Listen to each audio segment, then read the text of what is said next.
Okay, I would like to call the special meeting to order. It's Monday, November the 14th, and the time is 5:15.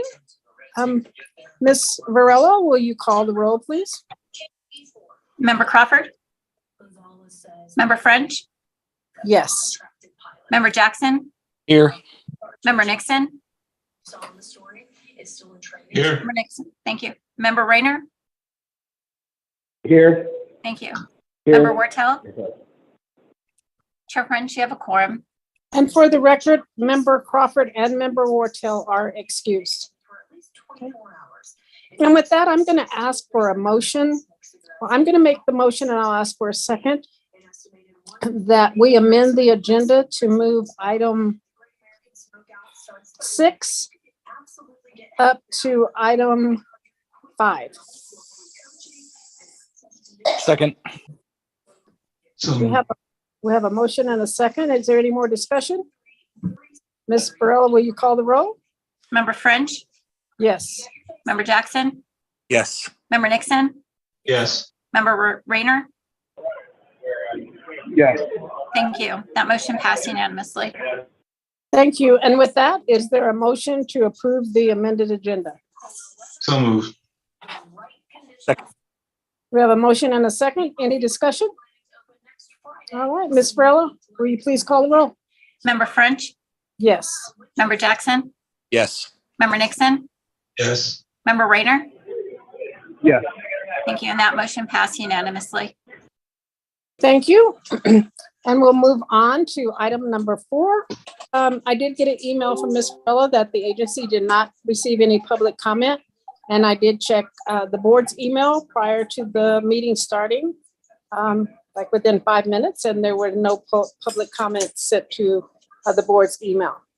So with that, we'll move on to our amended agenda, which has item number 6, discussion, updates, and possible action on the response to IMR 16.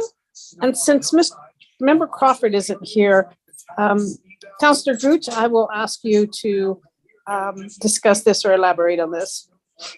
Thank you, Chair French, members of the board. I think that the letter that you all have went over the topics that were discussed at your meeting Thursday night.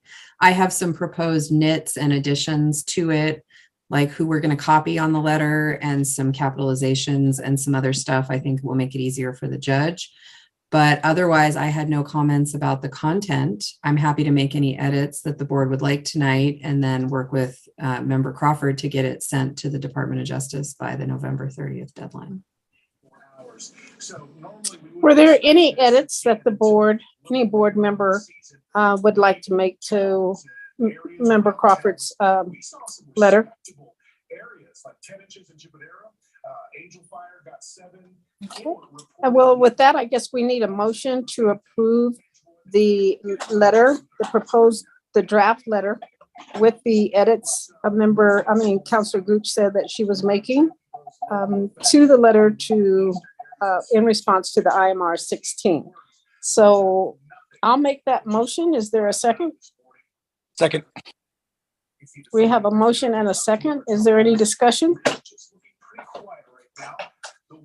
If not, then Ms. Varela, will you call the roll? Member French? Yes. Member Jackson? Yes. Member Nixon? Yes. Thank you. Member Rayner? Yes. Was that a yes from Rayner? Yes. Yes. Okay. Thank you. That motion passed unanimously. Okay, thank you. Then we'll go up back up to item number 5, and that would be I guess it would be 6 now, and that would be serious use of force cases, findings and recommendations, and we'll start out with case number 18-110490. It's an officer involved shooting, and Director Ewing, will you give us your overview of the findings and recommendations? Of course. So on November 18th of 2018, police received a call about a domestic disturbance in which the subject, Mr. J, was highly intoxicated and making threats with a firearm. Children got out of the house first, and then when the subject was distracted, his partner got the baby and got out of the house the same way. By the time officers arrived on scene, the home in which the situation had been unfolding had been vacated, as I just mentioned, and they all took shelter at the neighbor's house across the street. When they arrived, there was a CIT trained officer who's going to be referred to as Officer Number 1. He began trying to speak with Mr. J and de-escalate the situation. Mr. J requested to speak with an officer he knew from his National Guard unit, but Officer Number 1 explained that this gentleman had retired and tried to continue engaging him in conversation, giving some ideas of other APD officers who might have been in his unit, really trying to build rapport there. During this conversation, Officer Number 1 repeatedly had to ask Mr. J to show his hands. Mr. J refused repeatedly and made numerous threats towards officers. That conversation where Officer 1 was trying to de-escalate the situation did go on for several minutes. Officer Number 1 continued the conversation, assuring Mr. J that the police didn't want to hurt him and that they just wanted to talk to him without the gun. During that conversation, Officer Number 2 noticed Mr. J pointing his gun at officers and responded by firing a single round at Mr. J. Officers weren't clear at this point about whether Mr. J had been hit by the shot or not. Sergeant Number 1 was on site and radioing dispatch that a shot had been fired. And at that point, Mr. J opened fire on the officers, firing several shots in their direction. There was a brief pause in the shooting, and Officer Number 2 returned fire, firing back 9 shots at Mr. J. At this point, Mr. J fled back into the house. Mr. J eventually surrendered to officers. He was transported for medical treatment of a gunshot wound to his arm. He survived his injury, and his criminal charges from the case are still pending. The recommended finding here we find is that the uses of force in this matter, that is the shots fired by Officer Number 2, were by a preponderance of the evidence within policy, and that these uses of force did not violate APD policies, procedures, or training.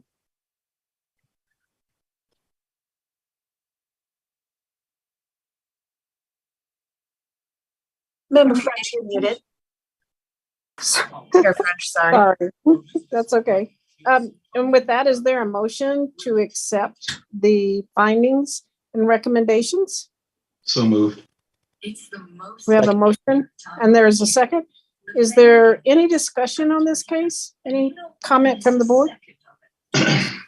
No, If not, go I ahead. have one comment that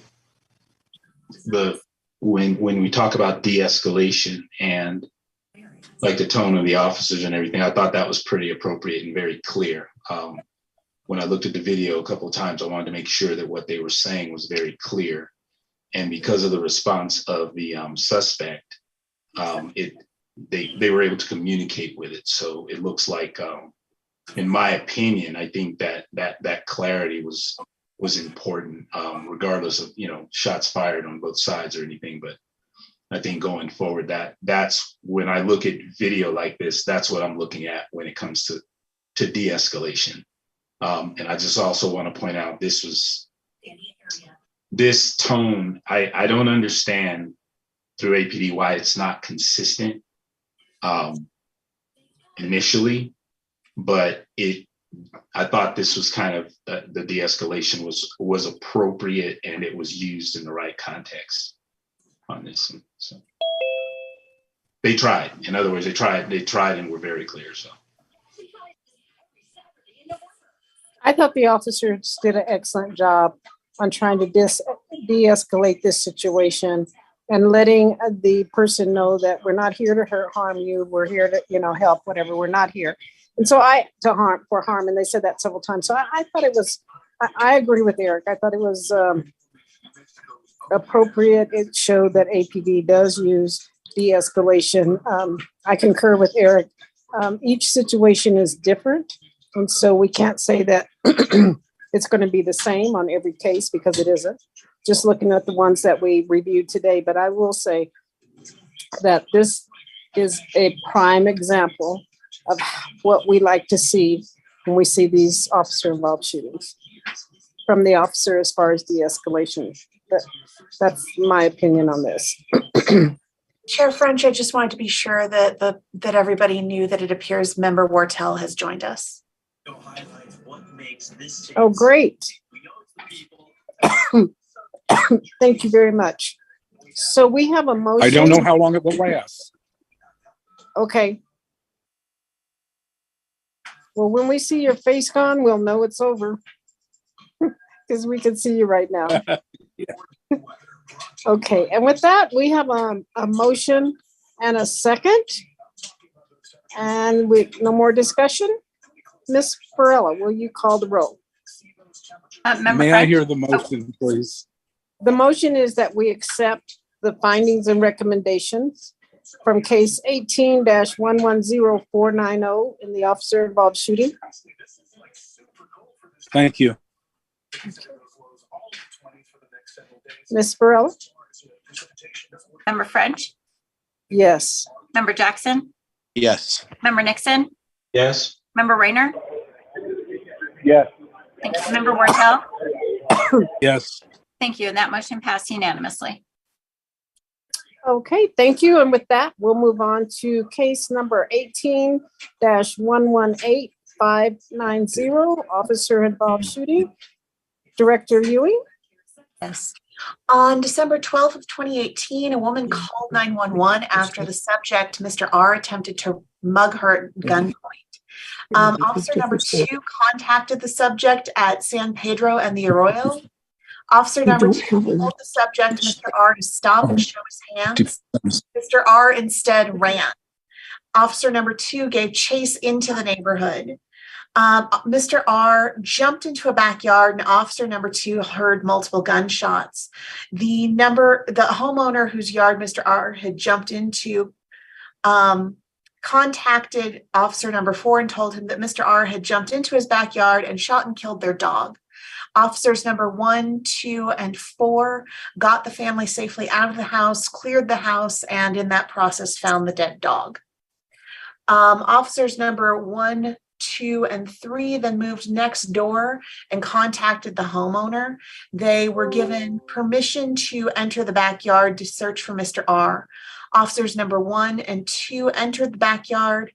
Officer number 1 identified himself as Albuquerque police and ordered anyone in the yard to make their presence known. Officers crossed the backyard and came to the side of the house where Mr. R was hiding behind a wheelbarrow. Mr. R pointed his handgun at officer number 1. Officer number 1 responded by firing at Mr. R, who wound up dying of his wounds.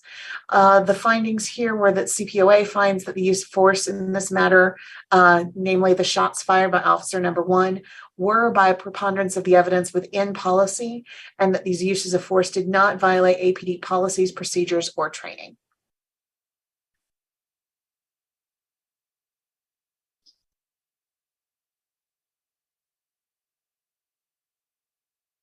You're muted, Chair French. Sorry. And with that, is there a motion to accept the findings and recommendations on case number 18-118590? So moved. Second. We have a motion and a second. Is there any discussion? Yeah. So once again, in support of the findings, seeing the video, the officers identified themselves multiple times yelling. And as they were closing in on the suspect, they had definitely identified themselves. An unfortunate situation anytime a life is taken, but I kind of felt like they, in that instance, they should have been alerted, because if I was an officer, I would have been alerted. That makes sense. Just because, number 1, reported to have a handgun, number 2, shot the dog, and number 3, pointing the handgun at the officer, it's pretty easy to deduce that the weapon was lethal, because he was able to shoot the dog. So I'm just glad, the officers weren't hit. It's like I said, it's an unfortunate situation when you lose life, but I don't know that in pursuit in doing their job that there could have been any other outcome if a suspect is kind of hell bent on either pointing a weapon or shooting at an officer. That I guess that's a problem with law enforcement in doing it, is that there are people that will shoot back or shoot at an officer. I kind of looked at this a couple of times and just read through it, and I always look for, okay, well, is there anything that could have been done differently? Because I know that any officer that has to take a person's life, it goes over and over in their minds as well. That's understanding that, but an unfortunate situation. I don't think it could have gone any other way based on the conditions that were set by the suspect. So I'm not blaming them. I'm just saying, everything was pretty clear and concise. So I agree. And with that, we have a motion and a second. Is there any more discussion? If not, Member Barilla, will you take the roll? Member Wartell, did you hear the motion? Yes. Okay, thank you. Member Barilla, will you Yes, take? I did. Okay, Member French, yes. Member Jackson, Yes. Member Nixon, yes, Member Rayner, Yes. okay, Member Wartell. Yes. Thank you. And that motion passed unanimously.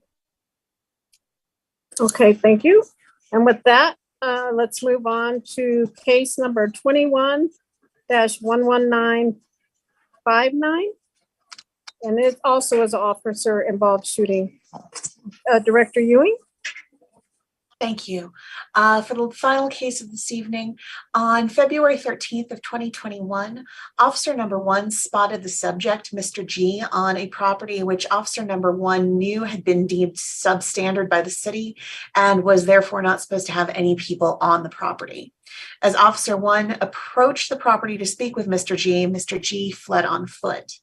Officer Number 1 gave chase. He shouted commands after Mr. G to stop. He also identified himself as police. Mr. G ignored the officer's commands. As the chase proceeded, Mr. G turned and fired at Officer Number 1.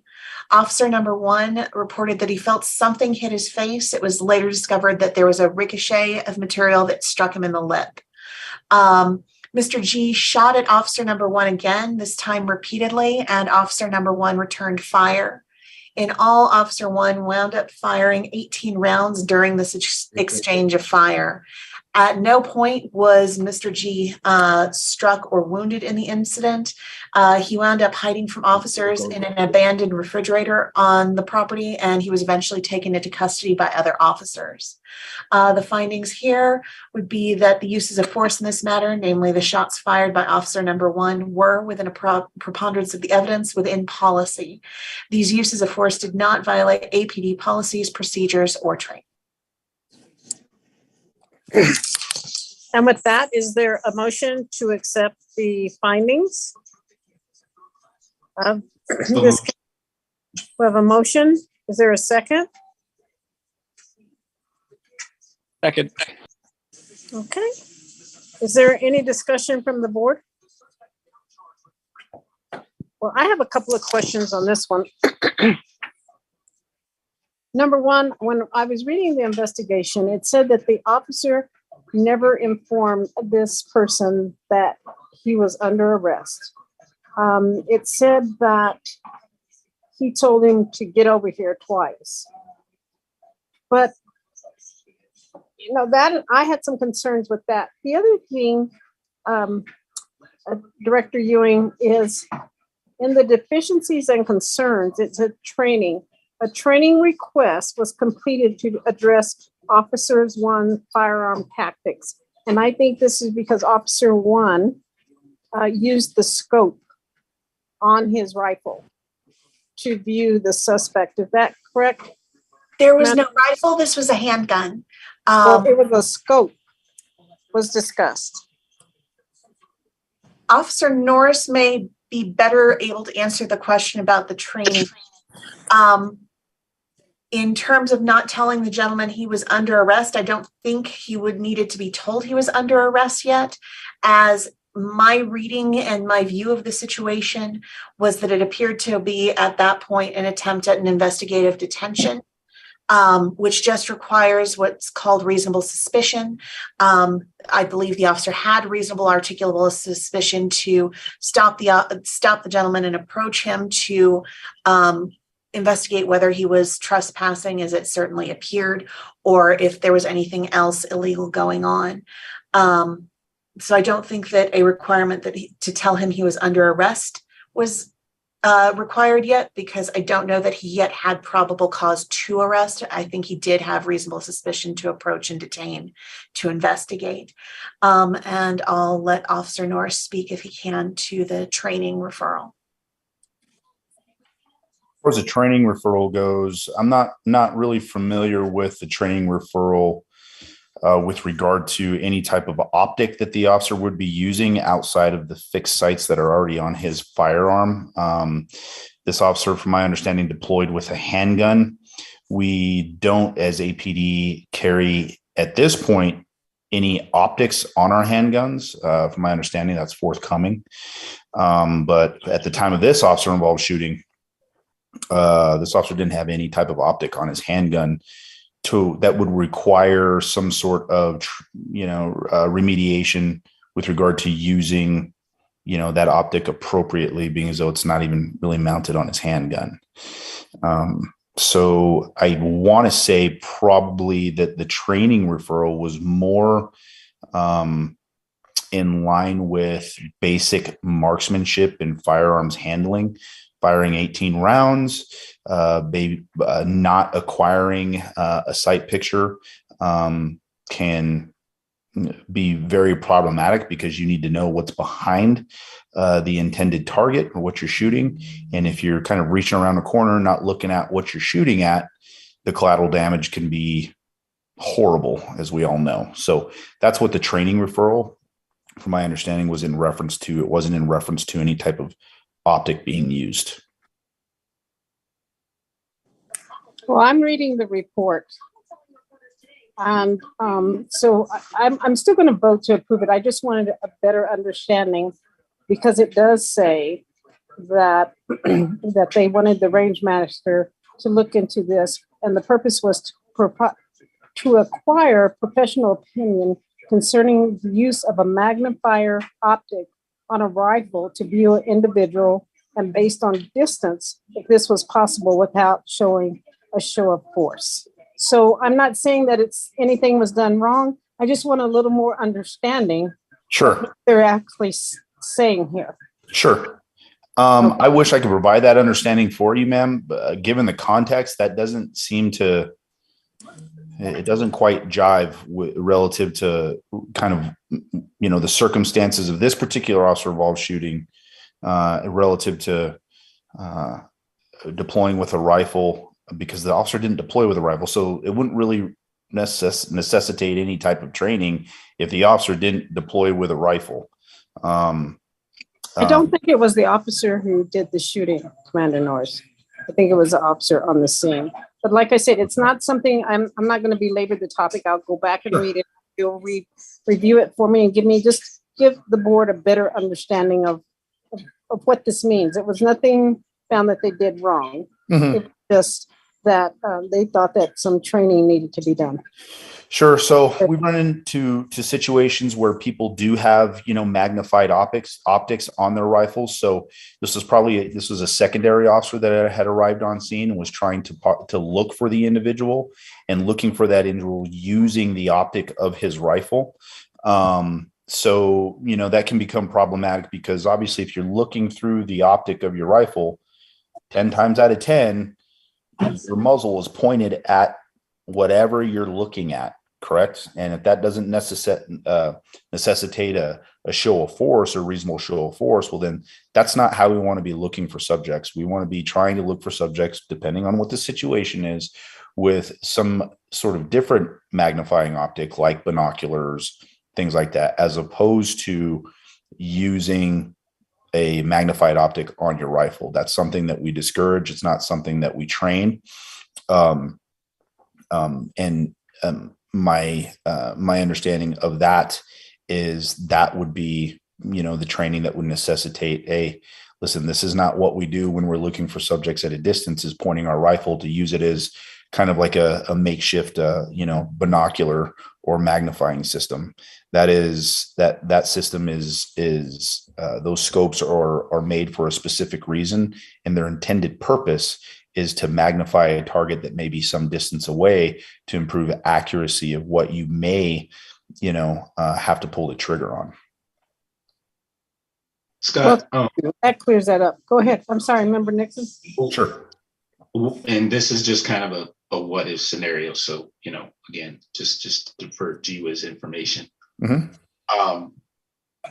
I've been trained where keeping your hand off the trigger or keeping your finger off the trigger, the gun is in safety, and an angle looking through the scope to ascertain, whether it's a suspect or whatever you're looking at a distance, was appropriate in certain situations because you didn't necessarily have the binoculars, but you weren't trying to use force, but it was necessary in that situation to obtain an optic view or information on that situation. Is there ever, in your opinion, a situation where an officer, it would be appropriate for an officer to do that? And again, being trained to have the gun on safety and your finger off the trigger to do so. Well, it's difficult for me, Eric, to kind of speak to hypothetical situations and a lot of the what ifs. I mean, I think it's really kind of depending on what that officer is faced with and what that officer knows going into that situation relative to the totality of circumstances.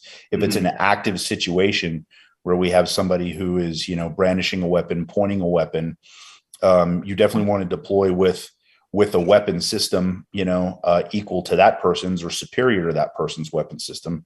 Mm-hmm. And, it's difficult to answer whether or not it is, appropriate at times or inappropriate at times. Gotcha. I know that at this particular time, kind of during the evolution, and whatever iteration we were using of our use of force policy at the time, show of force, there was a lot of confusion around what is a show of force, what is not a show of force. Okay. Is it unintentional? Is it intentional?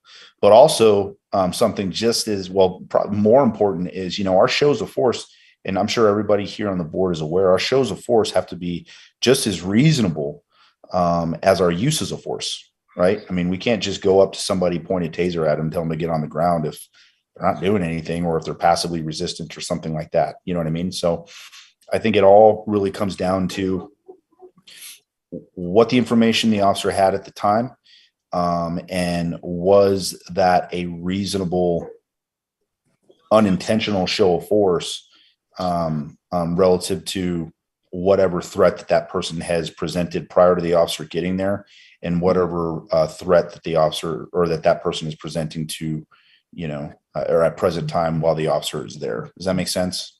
It does make sense. And you hit on something that's very good. I just want to make sure that whenever an officer points their weapon in the vicinity, now they're automatically pointing it, that is considered, it goes into the show of force window, if you will. Yes. When this happens. Is that correct? That is correct. Okay. I think, I mean, the easiest way that I've kind of tried to explain when I was a field commander, or when I was, commander over investigative unit or investigative division, where there was confusion about, well, is this a show of force? Is this not a show of force? Mm-hmm. The easiest way that I could kind of get them to understand it is, okay, imagine that you were on the business end of that weapon, right? Mm-hmm. Whether it be a 40 millimeter, whether it be an ECW, whether it be a beanbag. And if you were on the business end of that and you were getting directed by somebody, commanded by an officer to get on the ground, to show your hands, mm-hmm. think in your head that if I don't do what this officer says, is he going to use that on me if he's pointing it in my vicinity, in my direction? That should answer the question as to whether or not you believe it's a show of force. Right. Right. And in most cases, the officer will inform that person that, hey, I will use this. I will deploy this if you don't. Yeah. I mean, for some of us, it can go unspoken. I mean, if somebody is pointing something at me, telling me to get on the ground, I'm thinking they're probably going to use that thing on me. If I don't get on the ground, I'm going to get on the ground. I don't want to be hit with that. Does that make sense? So that's kind of the best. Well, I don't want to say the best, but that was, I found I saw a lot of light bulbs turn on in some heads when I used that analogy. Yeah. Now, as far as the 18 rounds, the one thing I believe that the weapons hold up to 15 or 12 or something like that. So when we're talking about discharging 18 rounds, that means a reload had to happen. Well, with our mags, we carry 17 in the mag, 1 in the chamber. 1 in chamber. Okay. So there was no reload that happened on that one, unless he had a malfunction, which I don't believe that he did. Okay. So because I didn't see one on it. I was wondering. Yeah, no, the magazines that we carry do hold 17 in the magazine and 1 in the chamber. So 17 plus 1, 18. Should have been a reload afterwards if the case was fluid. So. Well, yeah. Okay. Thank you, Scott. Sure. Thank you, Commander Norris. Is there any more discussion? If not, I don't believe we've taken a vote on this. Member Varela, will you take the roll? Member French, Yes. Member Jackson, Yes. Member Nixon, Yes. Member Rayner, Yes. thank you. Member Wortel. Yes. Thank you. That motion passed unanimously. Thank you, and we'll move on to the next item. Is there any old business? And with that, is there any new business? Not, then I will adjourn this meeting as long as there's no objections. Right. Have a nice one, everyone. Thank you. Thank you. Bye-bye. Night, y'all. Bye. Good night.